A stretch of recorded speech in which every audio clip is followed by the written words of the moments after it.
I missed them last week, the bin men. Usually I'd hear them at the end of the street and I'd nip out just in time. Well, I'm early this week, but I wanted to make sure. I don't know where it all comes from. It's only me and Dean, and he's not responsible for much. A few tins, the odd chewed slipper. Oh, I must remember, he's got the vets next week.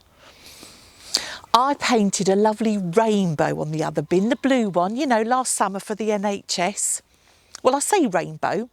I only had the tester pots left over from when I did up the lounge, so it was more shades of misty mocha and Pomeranian puce. But I think it got the gist across.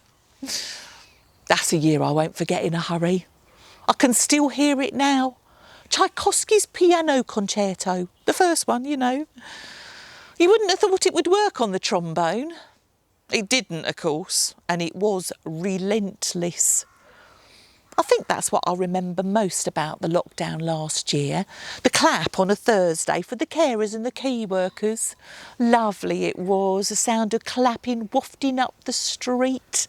Even the little ones banging on a saucepan. I'm sure I could clap when I was their age, though. I don't really know why they needed a saucepan. But anyway, it was all part of it and lovely it was. That is until it got out of hand, of course. Number 17 started it. Must have been week 4, 8 o'clock. He's straight out tap dancing. Like the love child of Fred Astaire and Joe Wicks. I say tap dancing. We never did reach a consensus, but he was tapping and clapping. He could have been rapping and it wouldn't have been any worse. Imagine having to bubble with that.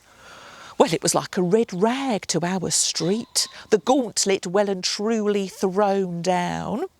Barbara's 2 were on recorder the following week, and the couple at number 10 had a kazoo and a squeaky dog toy by the sound of it. I mean, that's not normal behaviour, is it? Mind you, they are the ones who go around in dungarees and nothing else during the summer months, so it's hardly surprising. Well, after that, it was every man for himself. Number 9 weren't going to take it lying down, were they? Thursday comes round. There's a string section on their driveway, playing at Schubert's Trout Quintet and Bridge Over Troubled Water. He's only 6, their youngest. He had to stand on a chair to do the cello part. Well, the next day, Bob's round waving a tuba above his head. "Look what I've bought," he said. "I can't play it, but that'll show 'em."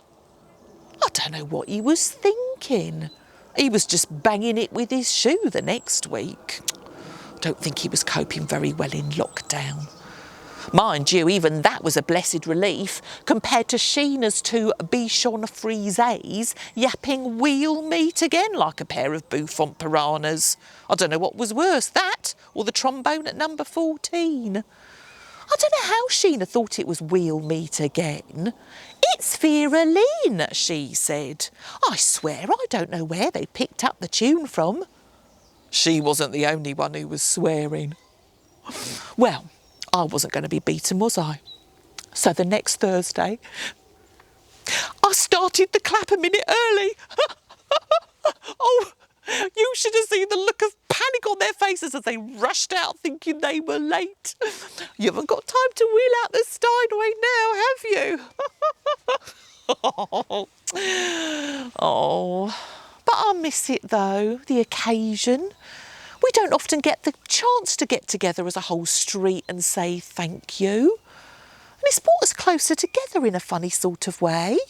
Well, as close as you'd want to get to Bob or the Dungarees couple. Bob's hands might have seen sanitiser, but I don't think the rest of him has.